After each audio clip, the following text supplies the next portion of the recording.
Liam. My eyes welled up with tears. But we finally just met, I said, holding back the tears. This saddens me as well, dear girl. I wish things had been different and I was able to stay with you. But I cannot. The gift I give you will be a physical one, and it will help you to be strong by your mate's side. But please never lose sight of your first gift. It is the one you should cherish most. Always.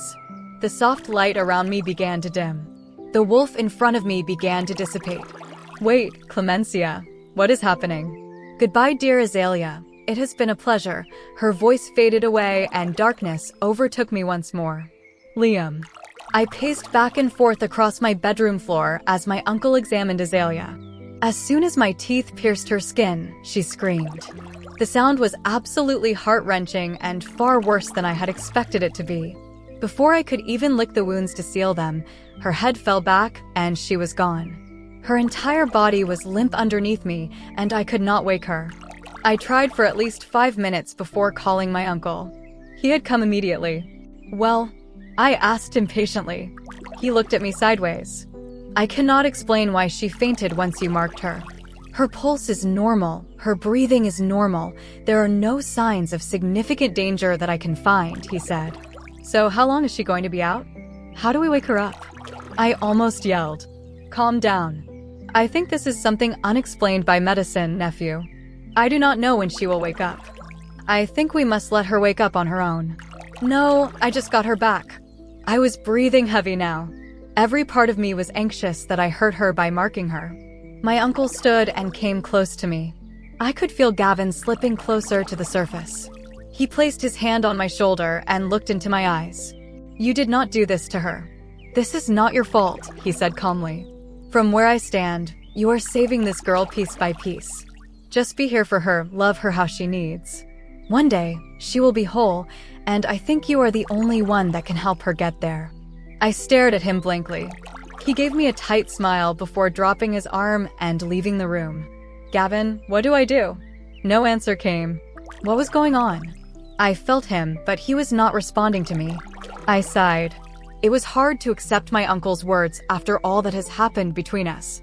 It feels like every ounce of Azalea's pain has been caused by me. How can I piece her back together if I keep tearing her apart? It has been 2 agonizing days since I marked her. She has not moved an inch. And I have not moved from her side. Gavin still is not speaking to me, leaving me to wallow in my own thoughts. I've dozed off a couple times, never sleeping for more than an hour. I would always wake up with this strange feeling and frantically realize what happened. Damien has come in a few times, trying to lull me away from her. I just cannot do it. I cannot leave her side. Alpha Isaac has continually requested an audience with me, and Damien has thankfully pushed him off. My chest hurts. I haven't been able to breathe properly for 2 days now. I got her back. She accepted me, and just like that I lost her again. I rubbed my hands over my face trying to scrub away anxiety, fear, and exhaustion. I just needed her to open her eyes. I needed to know she was okay. Liam, a soft angelic voice floated into my ears. My head snapped up, my eyes locked onto hers. A smile played across her lips. Baby, you're awake, I said in disbelief. I reached forward, brushing her hair out of her face. She closed her eyes and leaned into my touch. I could not stop the panic. No, I said quickly. Her eyes shot back open. Her face now read confusion. You can't close your eyes again. You can't leave me, I said weakly. Liam, what's wrong? She asked quietly. I took a deep breath. Every word out of her mouth was a breath of fresh air. Azalea, you have been out for 2 days, I told her. No, what? She asked. She sat up slowly, trying to make sense of everything. I marked you and I was having trouble forming the words. She reached out and placed her hand on my arm. I'm okay, Liam. I promise, she said, trying to soothe me. It was working. I could not take it any longer. I moved forward and pulled her into my arms, pulling her body close to mine. I sat on the bed, bringing her into my lap. I buried my nose into her neck and just inhaled. I'm okay, she whispered over and over to me. After a few minutes, I loosened my grip on her. She pulled away slightly and looked into my eyes. I grabbed her small face in my hands and kissed her soft lips. She kissed me back tenderly. I savored the feel of her mouth on mine, not wanting to ever let her go. After a few minutes, I loosened my grip on her. She pulled away slightly and looked into my eyes. I grabbed her small face in my hands and kissed her soft lips. She kissed me back tenderly. I savored the feel of her mouth on mine, not wanting to ever let her go. When we finally pulled apart, her gorgeous green orbs looked at me with concern. "Are you okay?" she asked quietly. "I am now that you're back," I told her honestly. I needed to know, so I asked her, "What happened? Where did you go?" "I am not sure. But I met someone," she said slowly. "Met someone?" "Yeah, I met my wolf." "Azalea, what do you mean?" She took a deep breath. "She's gone now, but we spoke. She explained some things, and there are things that I need to tell both you and Gavin." "Baby, you've lost me here. What are you talking about?" I asked desperately, searching her eyes. "Do you remember how Alpha Isaac said that my bloodline carries certain gifts?" I nodded at her. "My wolf came to me. She told me of the first gift she gave me and the second she was giving me before she left." She left. A sad look came over her eyes. She looked down for a second, a tear escaping her eye. I wiped it away with my thumb, waiting for her to continue. She took a deep breath. "My wolf's first gift to me was forgiveness and mercy. She said it would help me in my fate to be Luna. Somehow, she knew I would need it to help me forgive you. She gave me that gift when she first came to me. But because I was not physically strong enough, she could not stay with me forever. She held on long enough in there to give me a second gift. But she needed me to be marked to be strong enough to receive it." She looked up into my eyes like she was waiting for me to understand. I blinked a few times trying to grasp what she was telling me. "I don't understand." "Gavin didn't know it, but she was pushing you to mate and mark me. She said that she was responsible for what happened." She paused for a minute. More tears fell from her eyes. "It wasn't his fault, Liam. It wasn't your fault either. He was being pushed to insanity to mate and mark me. My wolf needed it to happen, so she didn't have to hold on any longer." "So, you're saying?" "Yes," she said softly. "It wasn't your fault.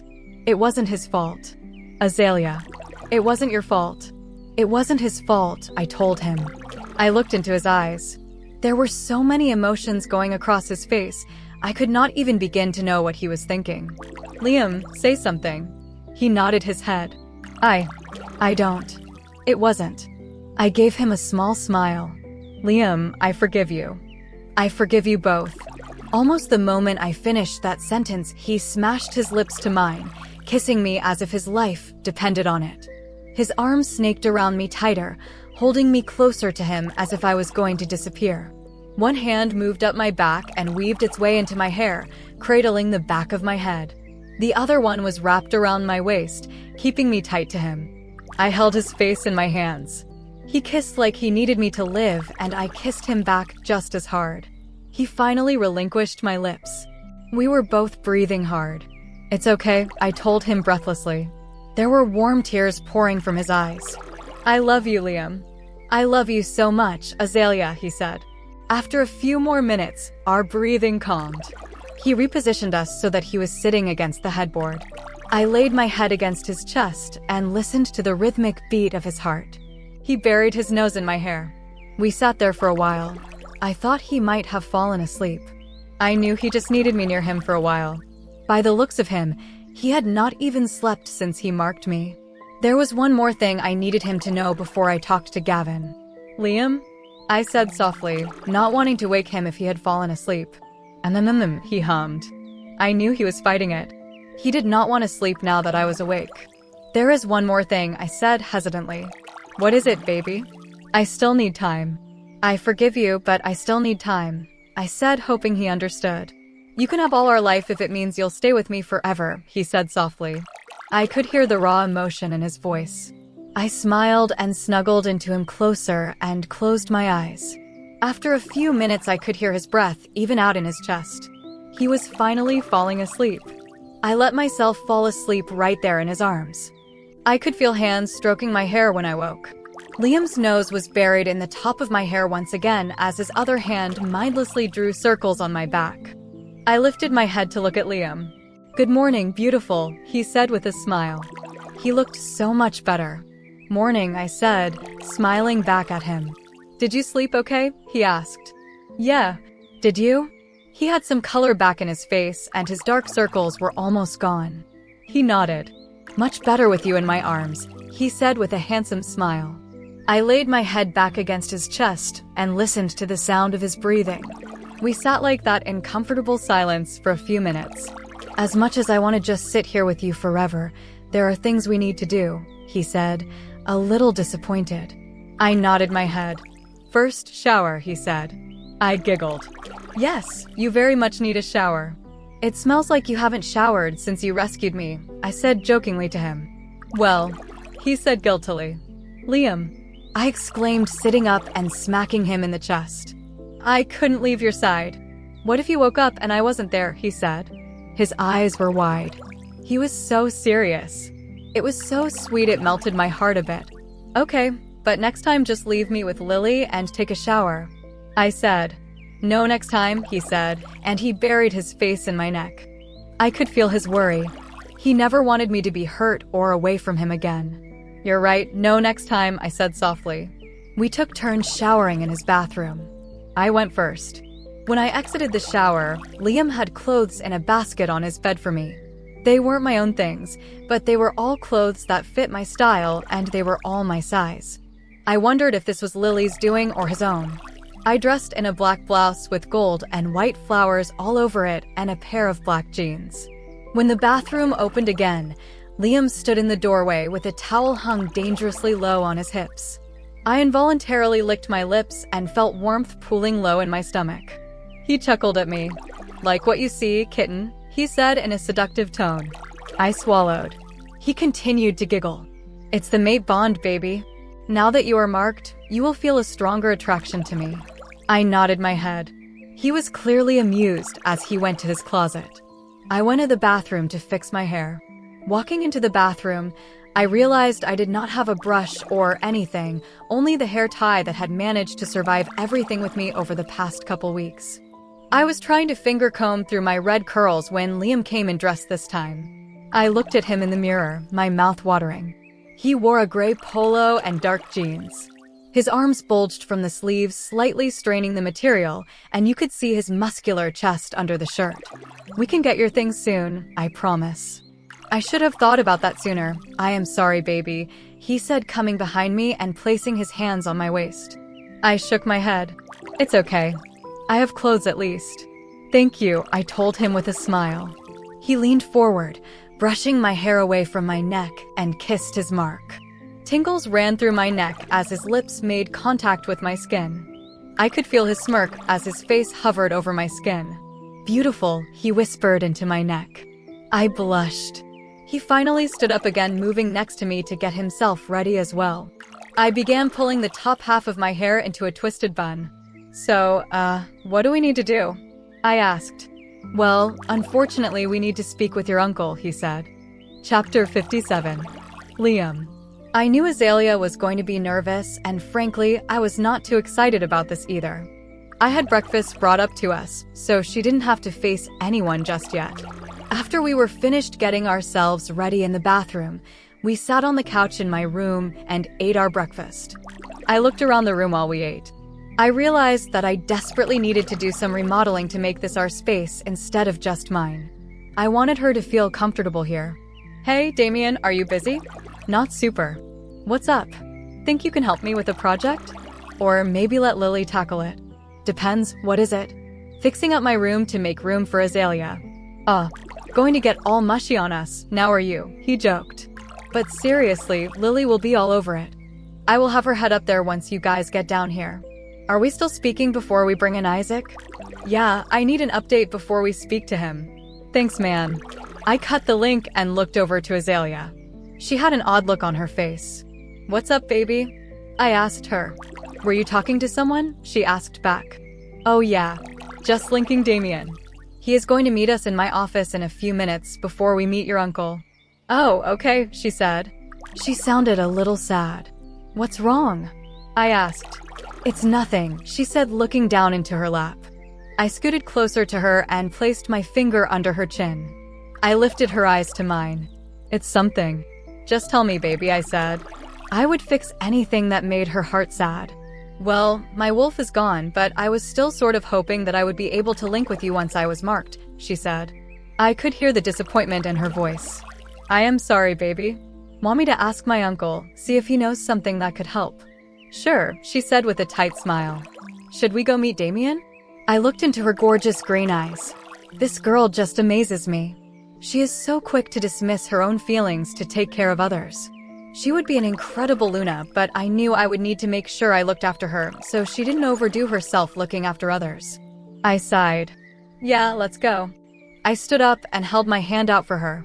She placed her hand in mine and let me lead her out of the room.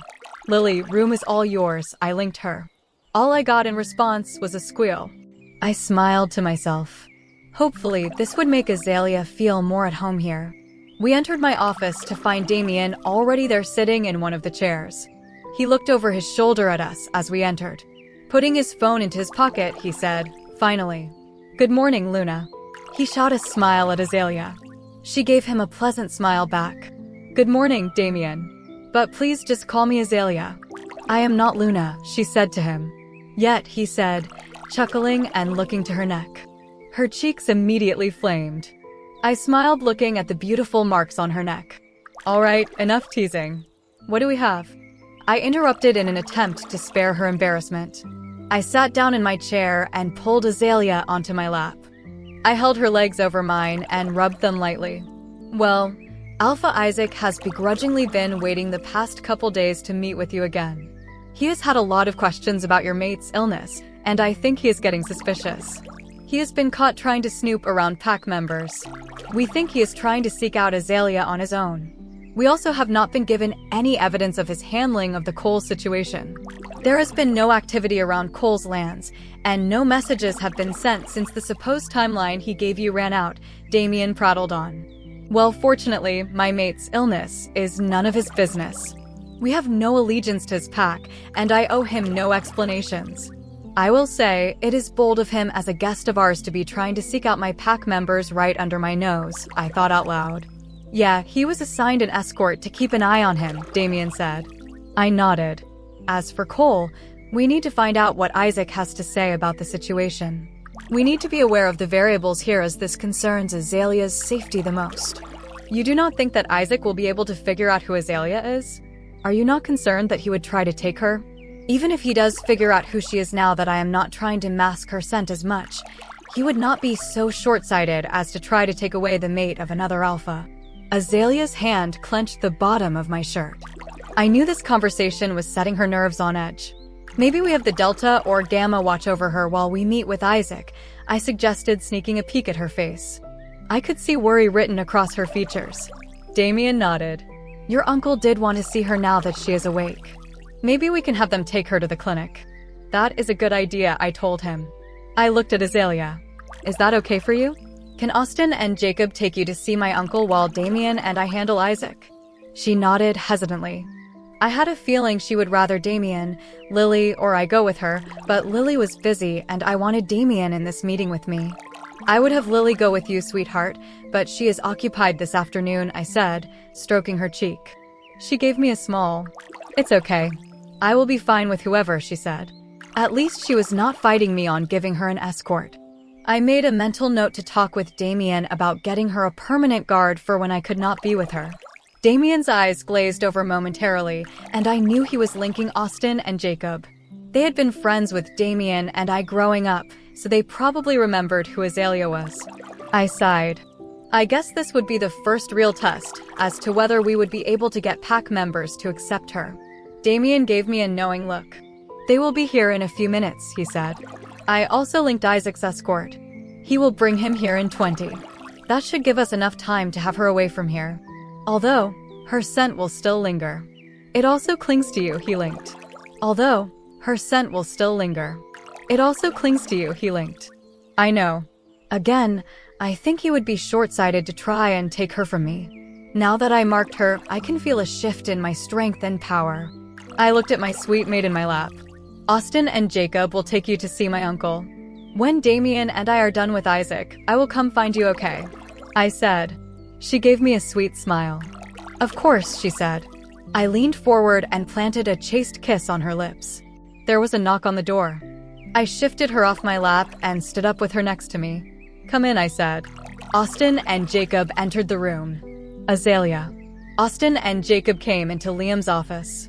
I recognized them from growing up, and they had not changed too much. The only thing I did notice was that the Delta, Austin, had mate markings on his neck while Jacob did not. "You summoned us, Alpha?" Jacob said as they came in the door. He and Austin caught sight of me at the same time. Jacob stilled momentarily while Austin gave him a confused look. "Yes," said Liam, his voice all business now. "I would like you two to meet my mate, Azalea," he said. He placed an arm around my waist possessively. Jacob had a look of shock on his face, while Austin only confusion. "You two may or may not know who she is, but that is of no importance. She is my mate and your future, Luna.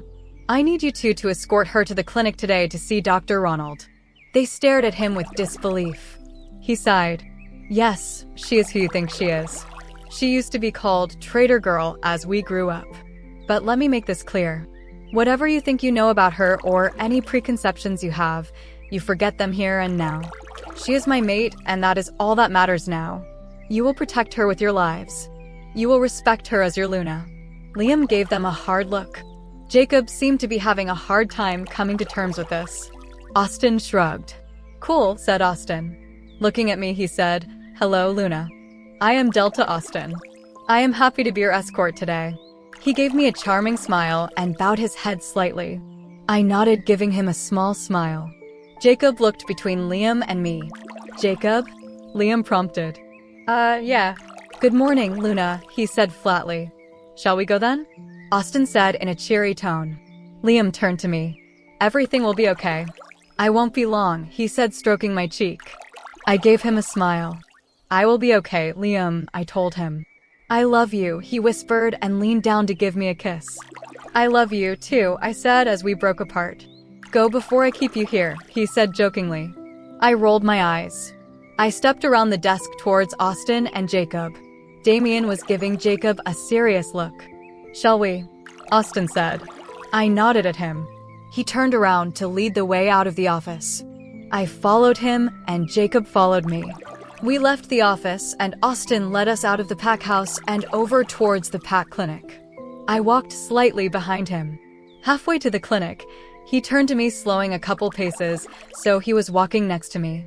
"So, Azalea, right?" he said, trying to start a conversation. "Yeah," I said quietly. "How did you find out the Alpha is your mate?" he asked. "If you don't mind me asking," he added quickly with a nervous look in his eyes. "That is sort of a long story," I said. "No worries.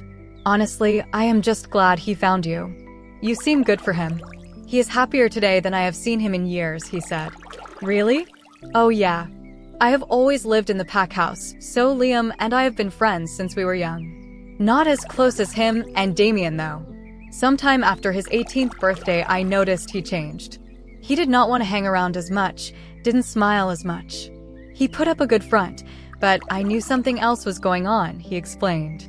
"I guess I never thought he was that set on finding his mate. But you're here now, so that is great." He gave me a big smile. Austin seemed warm and nice.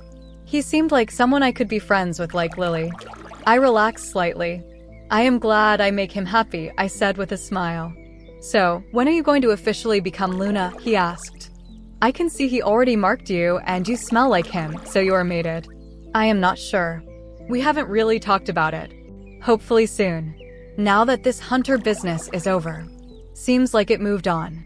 Although all the extra patrols around the lake house were sort of weird there for a minute. Austin talked with very little filter. "So, are you mated?" I asked, trying to change the subject. "Oh yes, Abigail.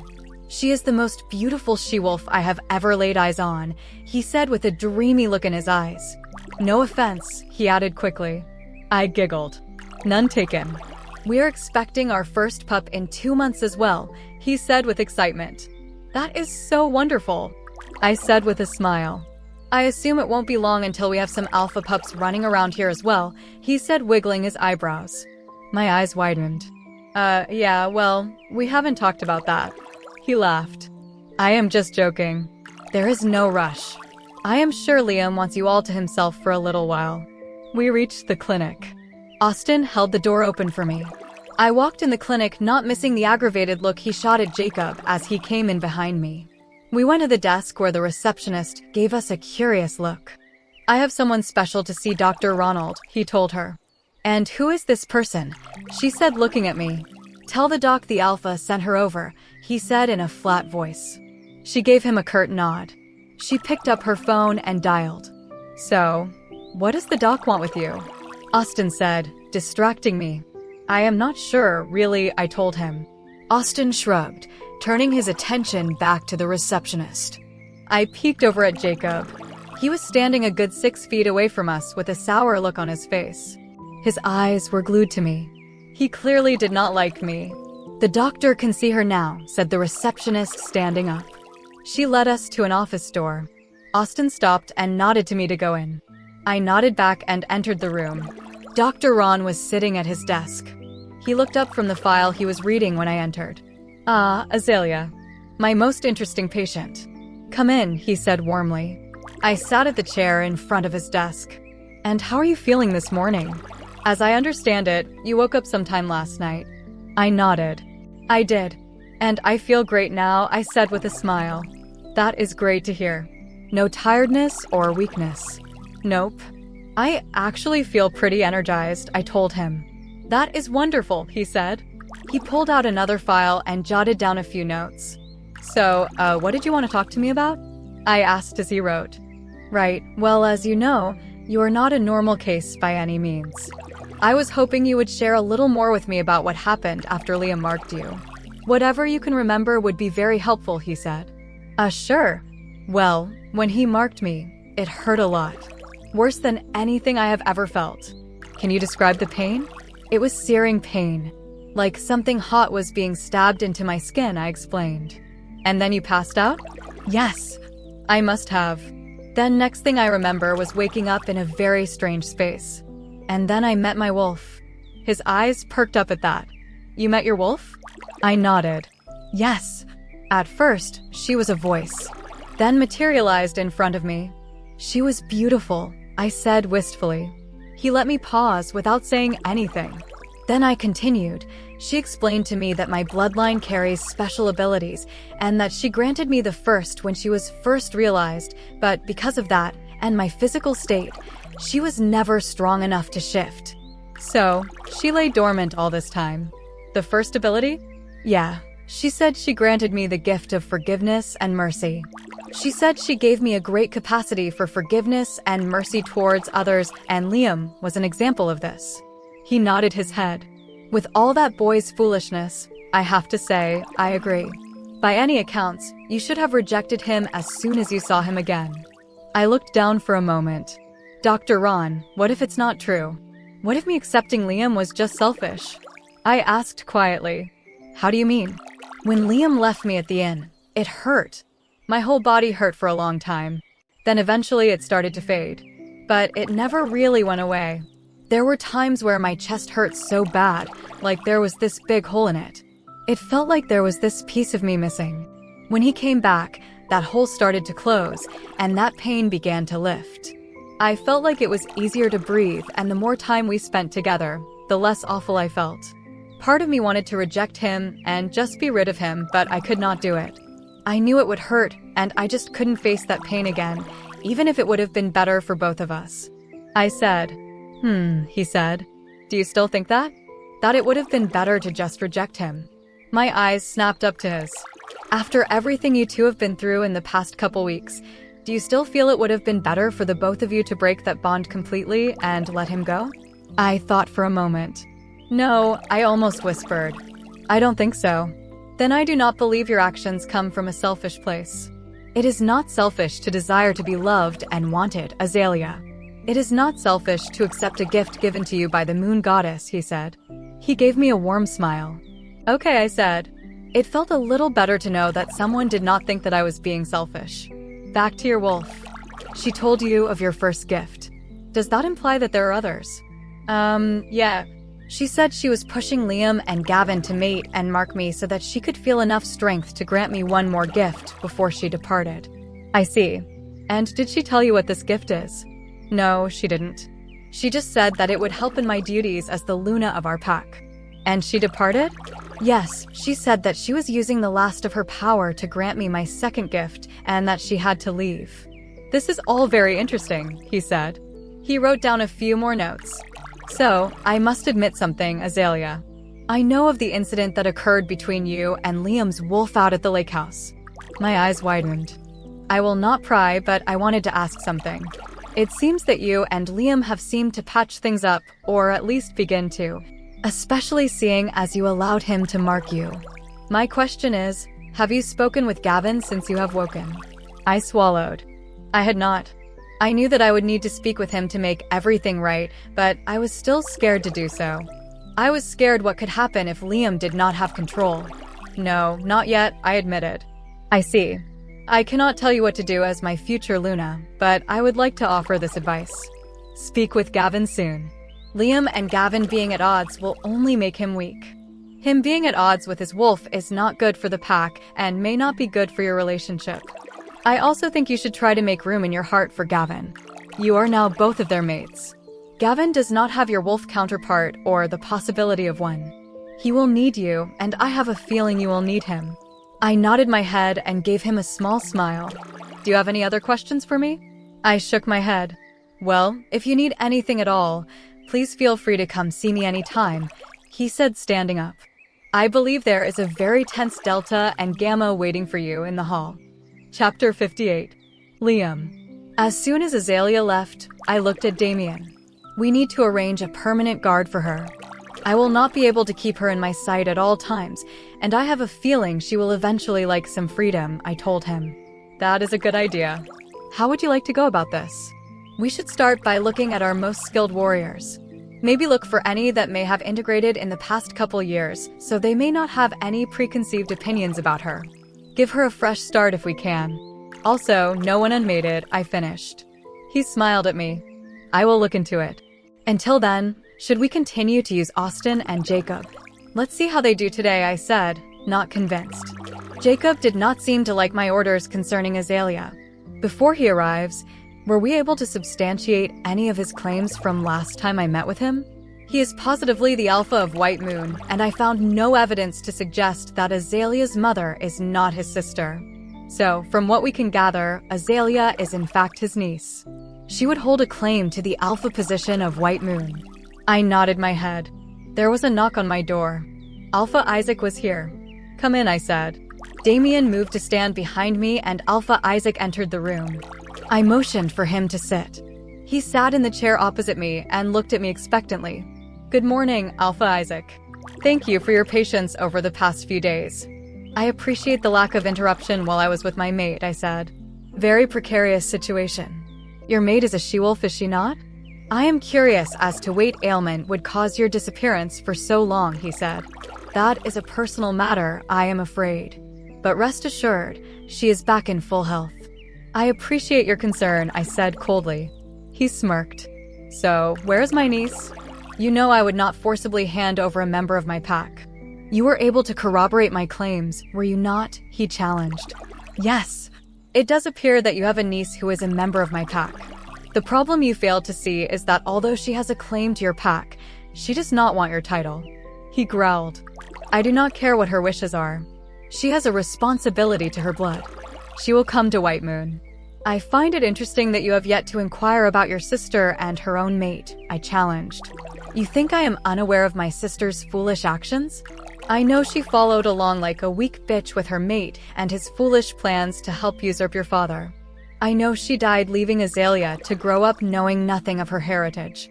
Rage was brewing in his eyes. Then if you knew all of this, why did you never come to claim Azalea? Why let her grow up an orphan? Surely growing up with her alpha uncle would have been better than an orphan in her birth pack. He growled and stood up. I will not take judgment from a baby alpha. I stood up, meeting his glare. From where I am standing, it does not matter. You failed her as a child, and you will not dictate her future now. You will have to find another successor of your title.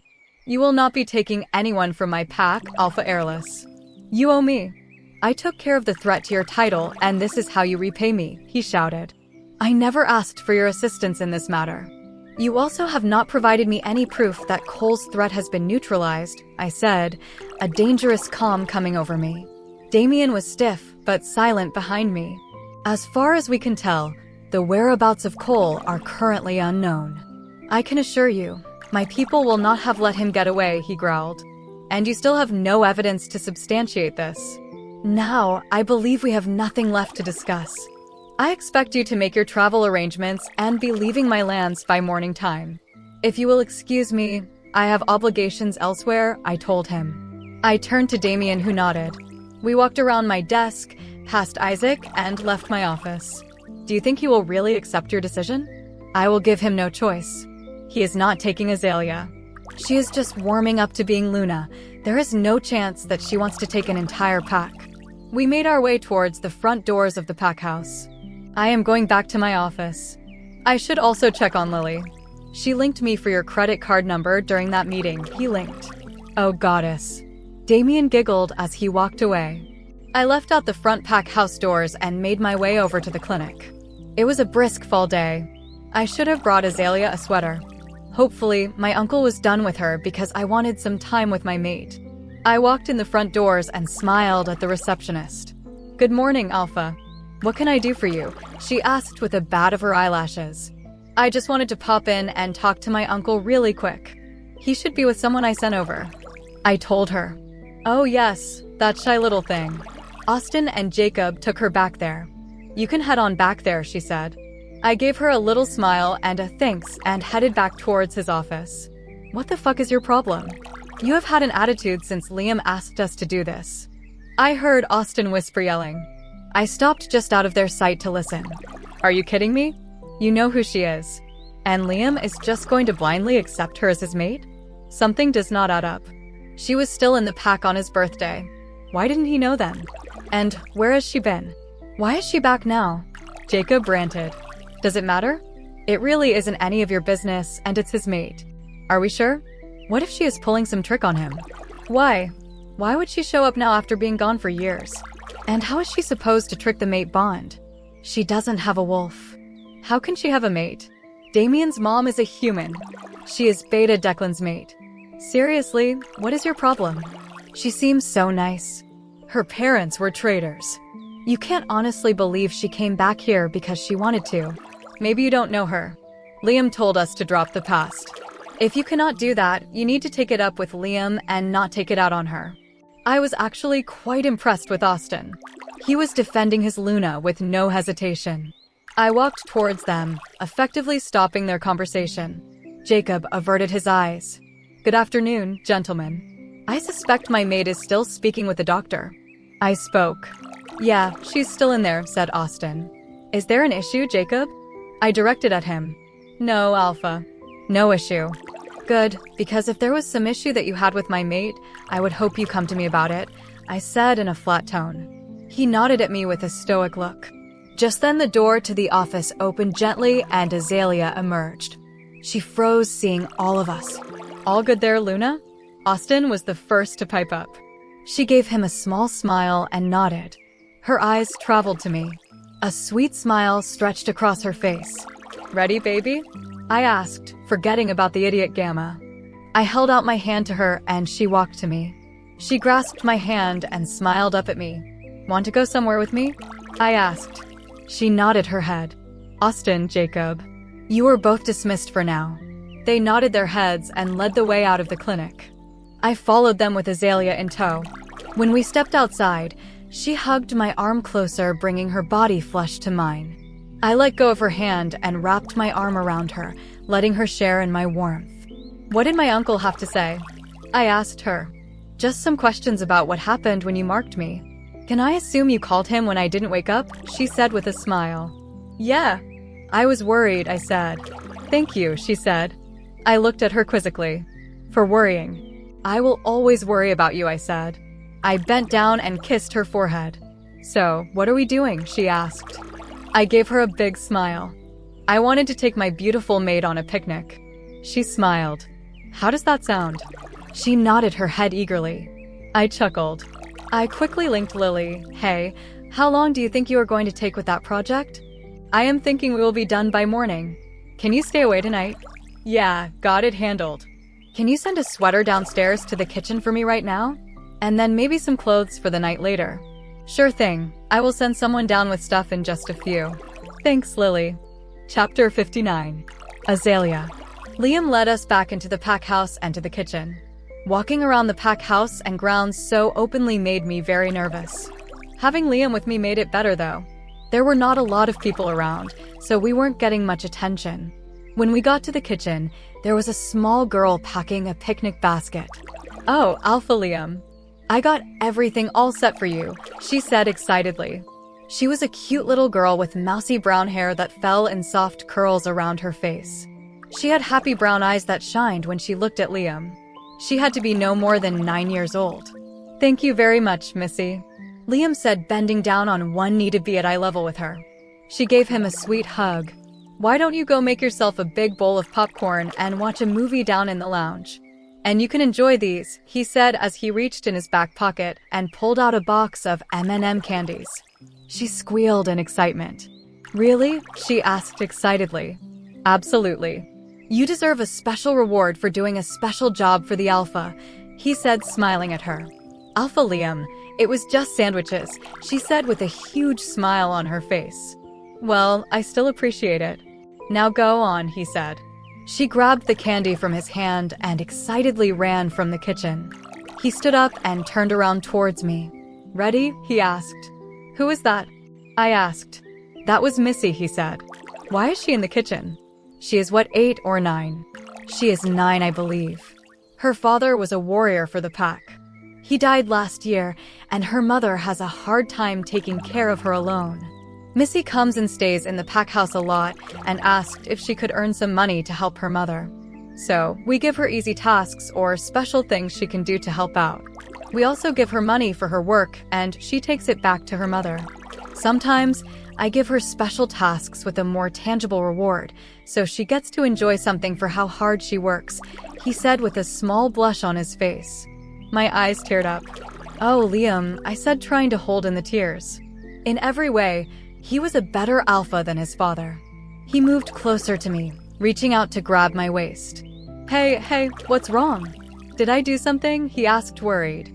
I shook my head and stepped closer to him, wrapping my arms around his waist and laying my head against his chest. He wrapped his arms around me. Baby, why are you upset? I stayed quiet for a moment, just holding him. He sighed. I couldn't let a little girl like that end up like you. I could not let her hurt. I converted a few of the Omega bedrooms into kids' rooms. Bunk beds, toys, games, books. Everything they could need should they need it, he said, running his hand through my hair. I pulled away from him and looked up into his sweet blue eyes. I love you, I whispered. He bent down and placed a loving kiss on my lips. I love you too. We should go have some lunch, he said quietly after we broke apart. I nodded my head. Here, put this on. It's cold out, he said, wrapping me in what I assumed to be one of his sweatshirts. Liam took me to a beautiful park near the pack house. I cannot remember much before my parents died and never got the opportunity to enjoy leisure time after. The park was beautiful with lots of gorgeous flowers and plants all around. We ate the delicious lunch that Missy packed for us and enjoyed a decadent fudge brownie as dessert. We talked and laughed, and everything was easy. So, you're really telling me that chick flicks are your favorite movies? I laughed at him. He laughed as well. What? Is that so bad? No, actually it's really cute, I gave him a smile. They really aren't different from the cheesy romance novels you like, he pointed out. Hey, I said. I like a wide variety of genres, thank you very much. He just laughed. I looked around the deserted park we were in. This place is really beautiful, I said to him. He smiled. It's usually empty during the daytime on weekdays. There isn't any type of playground equipment here, so parents aren't bringing their pups. Wolves without pups are usually here in the evenings and weekends. My heart melted. He was always so thoughtful. He was doing everything in his power to ease me into being at the pack and not making me face everyone all at once. What are you thinking about? He asked. You, actually, I told him. I could feel my cheeks heat up a little. He gave me a curious look.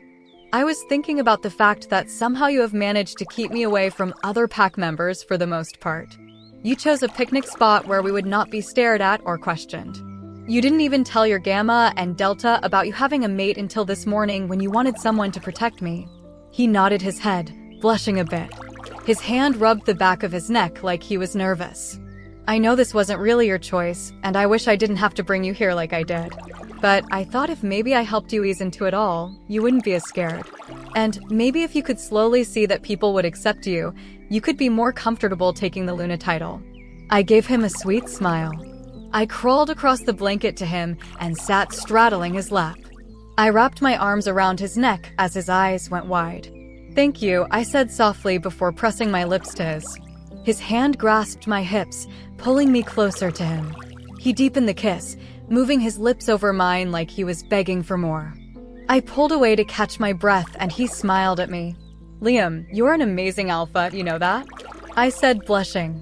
"Only because you make me a better man, my little Luna," he said with a smile. He brushed a stray strand of hair from my face. "What do you say about ditching everything for tonight?" My eyebrows rose in surprise. "Ditch everything? What about Cole and Isaac?" "Everything is handled for now. Isaac will be gone by morning." I told him in no uncertain terms he will not be taking a member of my pack against her will. "What about Cole?" "The 3 days have passed. Aren't you afraid he will come after me?" "He can try, but he won't succeed," he said, pulling me even closer to him. Our bodies were flushed now, and I could almost feel the bulge in his pants. A warm feeling erupted in my abdomen. Plus, there has been no traces of him for days now. That worried me. How could he just disappear like that? He was very determined and seemed to be one step ahead of Liam at all times before. "Don't worry, sweetheart. I will not let him lay a finger on what is mine ever again," he promised. He moved my hair over my shoulder to expose his mark on my shoulder. He brushed it lightly with his fingers. Sparks ignited from the mark and a small gasp escaped my lips. Liam chuckled. "Okay, but what are we going to do?" I asked, trying not to melt under the lustful look he was giving me. "I was thinking we could go to the city and get a hotel for the night. Maybe you would let me take you to dinner for the evening," he smiled. I nodded. "Okay," I said, agreeing. We cleaned up the picnic and walked hand in hand back to the pack house. Liam left me by his car outside while he ran in and put the basket away. I waited patiently by the car for him to return when I heard footsteps near me. They stopped when I heard a voice. "It seems that the little Alpha does leave his Luna unattended," said Alpha Isaac's deep voice. I turned to look at him. He was giving me a precarious look. He approached me. "I apologize for the circumstances under which we met. Your mate and I seem to be unable to see eye to eye at this moment." "I am glad to see you are well," he said. He was trying to discreetly sniff the air. "Yes, I am. Thank you for your concern. Are you departing then?" I said, trying to keep things civil and detached. "For now. I appreciate the hospitality even if a deal was not able to be reached," he said. "I apologize, but I did not catch your name before." His eyes narrowed at me. I swallowed. "That would be because I did not give it to you," came Liam's voice behind me. Almost instantly, he was at my side and had his hand around my waist. "Come, sweetheart. We have things to attend to," he said to me without taking his eyes off Isaac. I turned my body into a slightly, feeling uncomfortable under Isaac's stare. I reached my hand up and placed it on Liam's chest. "Of course, we should go," I said to him. "Good day, Alpha Airless," I said to Isaac. Liam gave him a curt nod before turning us around and opening the car door for me. Liam blocked Isaac's view of me with his large frame. I was momentarily thankful for the drastic difference in our sizes. I climbed in as Isaac spoke again. "I apologize for my rudeness, Alpha. I just cannot help but notice that your Luna looks strikingly like my mother." Liam's hand gripped the door. I looked into his eyes. I could see the storm brewing there while he tried to get his emotions under control. I reached my hand towards him, brushing my hand against his arm, hoping even a small amount of my touch could help refocus him. "She must have been a beautiful woman," he said without turning around. I looked at him, pleading with him silently. "Please, Liam, let's just go. Let him leave." I begged him in my head. Confusion twisted over his face, but quickly vanished. He shut my door and turned to Isaac. I could not hear what he said next before he walked around the car and got in the driver's side. He started the car, and we pulled out of the driveway in silence. His right hand rested on the center console. I grabbed it, intertwining our fingers. I looked up at him. He sighed. "Are you okay?" I asked. He nodded. "No one will take you away," he said.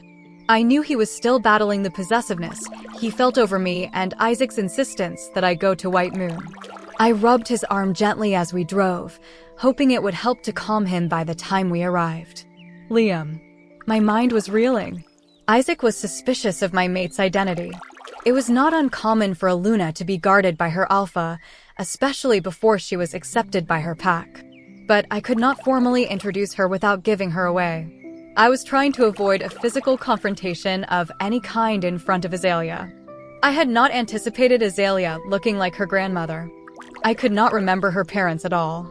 The thought never crossed my mind that she may have some family resemblance. All I thought about was keeping her safe and with me at all times. Gavin had been another wonderful roller coaster I had been forced to ride since waking up this morning.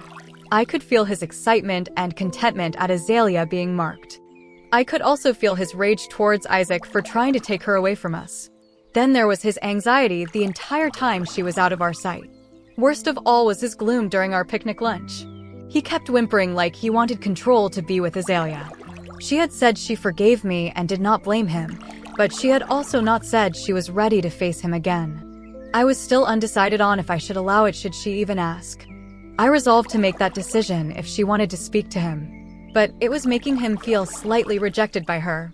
Then there was that sound I thought I heard. When she was sitting in the car and her hand reached out to me. I thought for a second I heard her say, "Please, Liam," like she was asking me to disengage from him, but her lips never moved. I had my eyes on her the entire time, and I know for a fact she did not speak. Maybe I was just hearing her voice in my head. Maybe my brain was telling me what she would have said. I tried to shake away all the thoughts swirling around in my head. I turned my focus to Azalea's soft fingers gently rubbing up and down my arm. The familiar sparks of pleasure were trailing along with her fingers.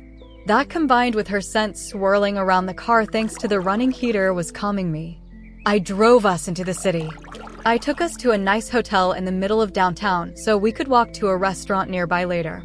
Azalea had nodded off by the time we arrived. I parked the car out front.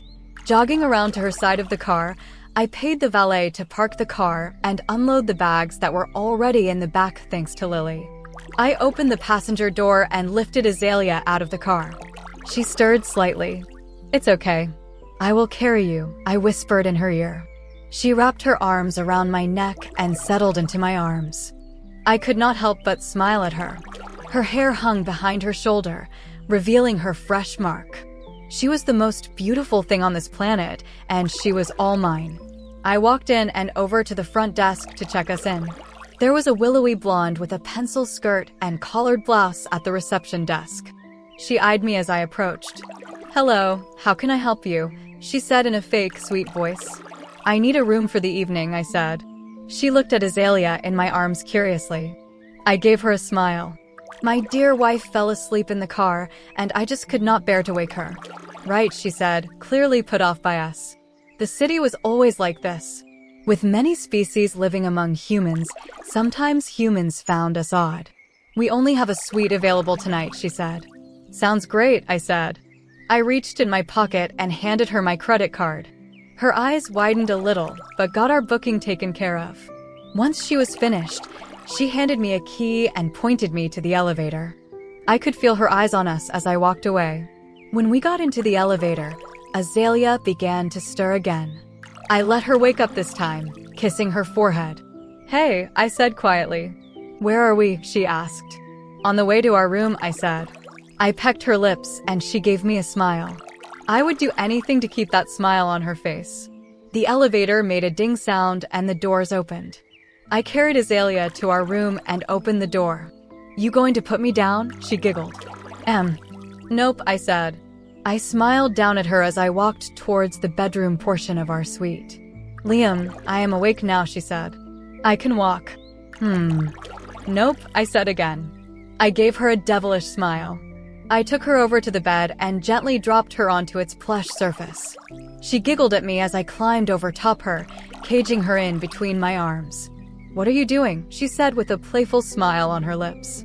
I licked my lips and said, "Kissing my mate, of course."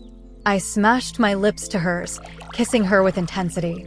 When I finally let her lips go, she was panting, trying to catch her breath. I could see her lips already puffy from just one kiss. I peppered kisses along her jaw and up to her ear, nibbling on her lobe a bit. "I love you, Azalea," I whispered, and I could feel her shiver. I kissed her neck, taking special care not to touch my marks. A quiet sigh escaped her lips, only encouraging me. I could feel my pulse racing. She reached up, her hands grasping my shirt. Shifting my weight to one arm, I pulled the shirt over my head and tossed it aside. Her eyes widened, a brief moment of surprise catching her off guard before I leaned back in, closing the distance between us once more. Her breath hitched, and for a moment, time just seemed to hold still. I leaned in, kissing her deeply as if trying to memorize the feeling of the moment. She met my intensity without hesitation. Reaching out, my hand rested along her side, and she leaned into the touch, responding effortlessly to every gentle movement. Finally, I broke our kiss. I had to give her the decision. "Okay, kitten. Your choice. I will take you out tonight on a date. We get up now and get ready. Or we can stay and order room service, and I will start making it all up to you." Slowly and sweetly, I whispered to her as I ran my nose along her neck. Before she could answer, I gently touched my lips to her mark, eliciting a groan from her sweet lips. I know I wasn't fighting fair, but having her all to myself was fueling my need. "Stay," she finally whispered. Chapter 60. Azalea. "Okay, kitten. Your choice. I will take you out tonight on a date. We get up now and get ready. Or we can stay and order room service, and I will start making it all up to you." Slowly and sweetly, he whispered in his sexy, husky voice. Everything in my lower half was clenching at his words. His nose was running along my neck, sending shivers all over. His scent was stronger today, rich and completely overwhelming. My head was spinning from the sheer intensity of being so close to him, my body leaning in, naturally seeking his warmth. His lips found their mark against my neck, sending a sudden rush of electricity straight through me. A quiet gasp escaped me at the sensation, my pulse spiking as every nerve ending lit up. "Stay," I whispered, blushing. His eyes darkened as a sexy smirk played on his lips. "Good choice," he said before kissing my already swollen lips once more. My hands wandered over his shirtless chest, feeling all the firm muscles. His skin was warm and soft under my fingertips. His mouth moved away from my lips and down my neck to my collarbones. He sucked and nipped his way along the skin while his hands moved to the buttons on the front of my blouse. He paused for a moment, hovering over my chest. His eyes searched mine, patiently waiting for permission. I nodded my head slowly, and his face lit up. His fingers went to work on the buttons while his mouth moved slowly over my chest and down my stomach until my blouse was completely open and my bra-clad chest was exposed to him. He let out a low rumble of appreciation as he pulled me closer. His hands rested firmly around my waist, his touch warm and steady. Looking up, his eyes locked onto mine as he checked in with me. "Say the word and I stop, okay, baby?" he said softly.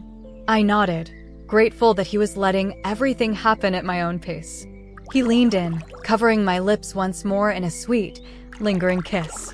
As he kissed me, he shifted, lifting me gently until I was sitting comfortably across his lap. I wrapped my arms around his neck, letting my blouse slip down off my shoulders. His hands moved behind my back to the clasp of my bra, his kiss deepening as he undid it. The tension around my chest vanished. Gently, he eased the straps down my arms, setting the bra aside onto the floor. His arms wrapped around me and pulled me flush to him as he let go of my lips. His nose went to my neck, inhaling deeply. His chest rumbled in delight. "You are magnificent," he whispered into my skin. Another wave of tingles fluttered through me at his words. He shifted us once again, easing me back against the pillows at the head of the bed. Resting his weight comfortably on either side of me, he leaned down, his gaze warm and focused. Even with the space between us, the intensity of the moment was undeniable. He leaned in, pressing soft, lingering kisses along my collarbone and neck. My hands instinctively found their way to his hair, my fingers threading through the strands as a quiet breath escaped me. I could feel the faint curve of a smile against my skin as he continued, his movements deliberate and unhurried. Every touch sent a slow, building warmth straight through my core. I shifted slightly, completely caught up in the rhythm he was setting, entirely focused on the feeling of being right there with him. He broke away for a moment, looking at me warmly. "Patience," he said softly, a subtle smile playing on his lips. "I want to cherish every second of this with you." His words sent a sudden wave of emotion straight through me. A surge of pure, overwhelming sensation washed over me from head to toe. I couldn't help but call out his name, my hands tangling in his hair as I leaned completely into the feeling. A satisfied smile crossed his face before he leaned back in, capturing my lips once more. "How was that kitten?" he said. "Can I continue?" "Continue?" I asked breathlessly, trying to calm down from what just happened. "Oh yes," I said, "I want to worship. Every inch," he said slowly. "Inside and out." He punctuated his words with a kiss to my face. "Oh my," I gasped quietly. I could feel my cheeks flaming. His dark gaze lingered on mine before he slowly moved down, pausing at my waist with a silent question. I gave a small nod, and the subtle tension between us shifted into effortless focus. His touch was steady as he unfastened my pants, his lips tracing a light path along my hip bone. My breath caught, my heart quickening as a wave of warmth settled over me. Holding my gaze for just a moment longer, Liam caught the hem of my pants and eased them down my legs, tossing them aside to join the rest of our clothes on the floor. His eyes raked over me. His irises were midnight blue now as he gazed at me with hunger. It was incredibly hot. As he took in my almost naked form below him, he slowly undid his own pants, discarding them as well. My lower half was aching for him to touch me again. And as if he could read my mind, his mouth was back on me. He worked his way down my left leg, kissing and sucking all the way down while his hands rubbed and massaged my legs. When he reached my foot, he slowly ran his hands up the soles of both feet, then kissed the pads of each toe. I tilted my head back with a soft sigh as he took his time. The slow, deliberate pace was maddening in the best possible way. He worked his way up my right side, his touch trailing lingering warmth along my leg. Reaching the upper curve of my thigh, he paused, taking a slow breath as his gaze met mine, fully savoring the quiet intensity of the moment. "Unbelievable," he murmured, his voice low and heavy. His fingers caught the edge of my silk shorts, pausing as his eyes met mine, checking in one last time. I gave a quick, breathless nod, completely caught up in the moment. Holding my gaze, Liam carefully pulled them down, clearing away the final barrier between us and setting them aside with the rest of our clothes on the floor. He slowly pulled my shorts off and set them aside. Moving closer, his gaze remained locked on mine, keeping the connection steady and clear. I trembled at the intense focus in his eyes. His hands rested on my thighs, gently guiding my attention entirely to him as he leaned in, his touch deliberate and unhurried. The warmth of his breath against my skin sent a sudden shudder straight through me. Every movement was careful and focused, keeping my focus locked on the overwhelming pull between us as the quiet tension in the room continued to build. "No, no, kitten," he murmured, his hands gently steadying my hips. "Keep still for me." He kept his focus entirely on me, the intensity of the moment so overwhelming that all I could do was breathe out his name. The anticipation building inside me was almost too much to take. He pulled back just a fraction, and the sudden rush of cool air against my heated skin made me shudder helplessly. "Ready to take this further?" he murmured, looking up at me, his gaze holding mine. "Please." The response escaped as a soft breath. A subtle smile touched his lips as he shifted closer, bringing an even deeper intensity to his touch. I couldn't help leaning into every movement, completely caught up in the rhythm he set. As the sensation built toward an overwhelming peak, his touch sharpened with deliberate focus. In a single, breathtaking second, the tension broke, sending a wave of warmth rushing straight through me. I called out his name, leaning completely into the surge before resting back against the pillows, catching my breath as the quiet settled around us. Liam crawled his way up my body. He hovered over me with a triumphant smile on his face. He pecked my lips as my breathing began to even out. "How was that?" he asked with a knowing smile. I said, still unable to form coherent words. He chuckled. He rolled us over, so I was now lying comfortably over his chest.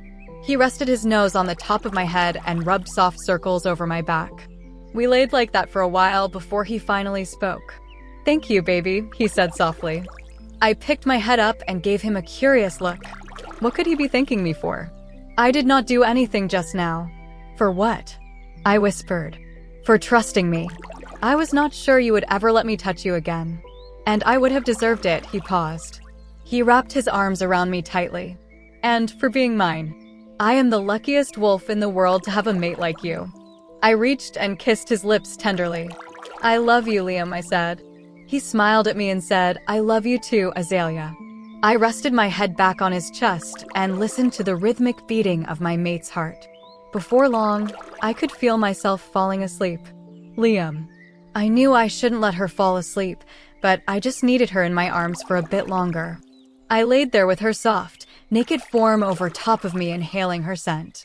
I rubbed mindless circles on her back as I held her close to me. I could never let her be away from me again. Every part of me ached for her in any way I could have her. I was hopeful that one day she would trust me enough again. She had been quietly snoozing on my chest for at least 10 minutes when I finally decided to get us up and cleaned up. "Azalea, baby, wake up," I whispered into her ear. She moaned, clearly not wanting to move. "Let's go shower, then we can nap or eat, whatever you want," I said in her ear. Her eyes fluttered open just a bit. I smiled at her drowsy expression. I sat up with her still in my arms. "Why don't I carry you into the bathroom?" I said, and she nodded slightly. She was clearly not much of a morning person. I stood up, bringing her up into my arms. I took us into the bathroom and set her gently down on the countertop. She was starting to wake up a bit. I placed a quick kiss on her forehead before turning around to warm the water up. Once it was running, I dropped my boxers and came back over to her. Her eyes were wide in surprise. "Come take a shower with me, baby," I said, reaching out my hands to her. She grabbed both of them, and I helped her down from the counter. We climbed into the shower and let the warm water fall over us. She hugged her arms around my waist and laid her head against my chest. I hugged her close. I reached over to the small shelf and grabbed the shampoo. I turned her around to face the wall and began gently massaging a small bit into her scalp. Her head rolled back and her shoulders relaxed as my fingers worked their way over her head. "That feels good," she said in a small voice. After I was satisfied, I let her move her head under the water to properly rinse out the shampoo. She surprised me by grabbing the body wash and squeezing a small bit into her hand. "May I?" she asked, looking up at me through her long eyelashes. I nodded my head and let her hands roam wherever she pleased. She paused over my manhood. "You don't," I started, but she moved her hands over me, gently caressing and washing me. A hiss escaped my lips. Her hands felt like heaven over me. When she finished, her hands trailed north up my chest and wrapped around my neck. She stepped forward, her wet skin against mine now. I looked down into her sweet green orbs. I placed a gentle kiss on her lips. "You, my love, are going to have to let me cool off before I leave this shower. First, it is my turn to wash you," I said. I turned her around and grabbed the body wash. I massaged it into every inch of her skin, listening to her soft pants as my hands rubbed all over her. I let her rinse off and nodded to let her know she could go get dressed. She exited the shower, and I turned the water to cold. "Liam, we don't have any clean clothes," she said outside the shower door. "The luggage should be right inside the door, baby." I had the staff bring it up. I yelled to her. "Thank you," she said, and I heard her leave the bathroom. I let the cold water run over me, cooling down my sensitive skin. When I was finally back to normal, I exited the shower and wrapped a towel around my waist. When I went into the bedroom, Azalea was sitting on the bed swinging her legs back and forth. There was a book in her hands and her brow was furrowed in concentration. Everything she did was cute. "What you reading?" I asked, spooking her. She jumped a little and looked up at me. "I assume you had Lily pack this bag," she said, raising an eyebrow. Yeah." "Why?" she said. I just noticed that she was wearing one of my shirts. She set the book down and held up some very revealing lingerie. "This is her idea of sleepwear for me, I guess," she said. I let out a laugh. "At least she threw in a book I have never read," she said, rolling her eyes. "So, I guess you are stealing my clothes then?" I said in between laughs. She smiled and threw me a pair of shorts. "You can have those," she said.